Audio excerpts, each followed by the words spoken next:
চানখারপুরে formal charge দাখিল হয়েছে। আসামিদের আজকে উপস্থিত হওয়ার জন্য দিন ধার্য ছিল।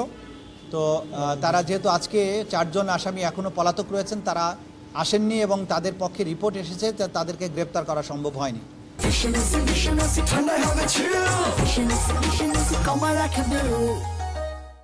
আইনের বিধান হচ্ছে যদি গ্রেপ্তার করা সম্ভব না হয় তখন এসব আসামিদেরকে পলাতক ঘোষণা করে তাদের হাজিরার জন্য পত্রপত্রিকায় বিজ্ঞপ্তি দিয়ে তাদেরকে দেওয়া হয়।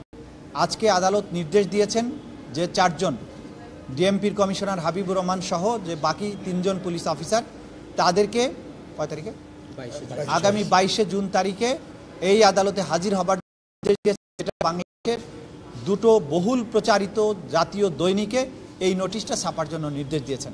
22 তারিখে যদি ওনারা হাজির না হন তাহলে ওনাদেরকে পলাতক ঘোষণা করে আদালত ওনাদের পক্ষে পরবর্তী পদক্ষেপ যেটা আছে অর্থাৎ স্টেট ডিফেন্স আইনজীবী নিয়োগ করার মাধ্যমে তাদের আনুষ্ঠানিক বিচার সাক্ষ্য গ্রহণ শুরু হয়ে যাবে। Thank you.